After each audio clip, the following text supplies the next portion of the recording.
Level 1, to teach the proper fundamentals on ground strokes, forehand and backhand. We do that by hand feeding and with a closed environment. This is level 1. I'm watching Briggs for his grip. I want to make sure the racket is above the hand. Nice. I want to make sure his head is quiet and he has a nice follow through. This is the second progression of the forehand side drill. And Briggs is going to take one step out and one step forward and then back to a ready position. One step out, one step forward. Good job. One step out. Excellent. Now we're going to do the same thing on the backhand side with Briggs. We're going to make sure his hands are good, make sure that grip is good. We want to be close to the continental on the bottom hand, close to the eastern on top. And then we're going to set him up on these spots. You got that? Does that feel good? Okay. So same thing we did on the forehand. We get that racket back above your hands. And also we want to make sure the feet are right. Okay? And take that racket back, Briggs, and go ahead and lean into it. Nice. Again, racket back and lean into it. Excellent. Now we've got Briggs's hand set. We're going to introduce a little bit of footwork. Just make sure he knows how to step in and come back to his ready position. Ready? Give me a good split step when you get back to the middle. Good. Excellent. Really lean into it. That's great. Level 1 of the side-to-side drill.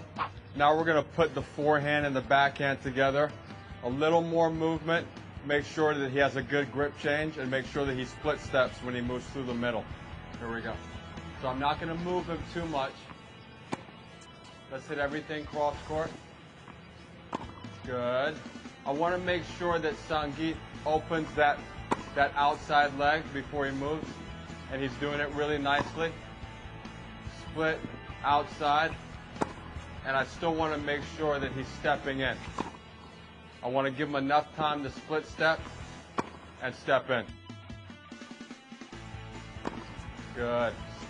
This is level 1. This is level 1. First of all, we make sure that the grip is a continental grip or very close to it. Then we make sure that he's got a good anchored leg where his foot is facing the side of the court, so he can push forward, get his racket where he can see it right in front of him, get a slight shoulder turn, okay? And then I'm going to ask him, once I feed him the ball, you're going to apply the pressure, he's going to step with his left leg forward, okay? It's so important to close the environment with the kids, especially at the earliest stages of learning. Okay, now we're going to go to the backhand side, so I will make sure that Diego has got his grip right, which is continental or as close as you can get it within the parameters. I'll make sure that he's got a good base on his outside leg, okay, so he can step into the shot, right? You got a good shoulder turn, racket in front, and just step as you hit, Diego, okay? Just step, perfect, okay? I'm gonna ask him to go cross court, so the racket, the wrist doesn't break as much. To start with, very nice. Again, good, perfect. Again, good. Again. What we have seen pretty often is that the kids that have two-handed backhands, they have a hard time separating the right shoulder from the one-handed volley. So I think it'd be good just to have these kids and start them, if they have two-handed backhands, with the hand, left hand behind their back, for them to understand that they have to isolate the right hand more with the right shoulder. You ready? Okay. Do the same thing. Good. Again, same thing. Good. Again, same thing. Good. Okay, now that Diego has a pretty good idea how his forehand volley and backhand volley works in terms of his mechanics, we're going to try to challenge him a little more.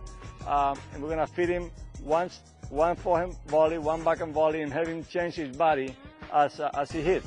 So we're going to go forehand, good, backhand, good, forehand. Make sure your base is good, technique is good, the grip is good.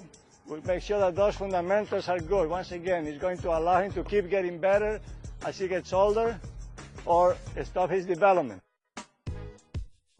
What we want to make sure is that Mike stays within the continental grip. So Mike, get your continental grip and you're going to be aiming over there. So turn your hips a little bit more away from me. Move over to the left a little bit. There we go. And we want the racket up. The important thing is for the player to start with the racket up and keep that continental grip.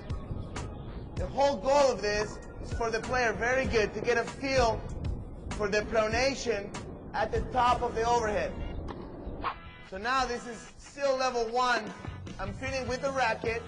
We ask the player to look over his left shoulder while keeping the racket up.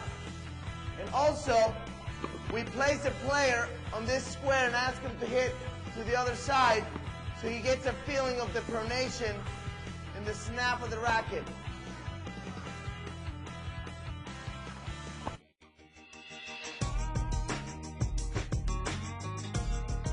In the first progression, we will have the athlete stand in the strongman position, rotate shoulders and hips, and throw.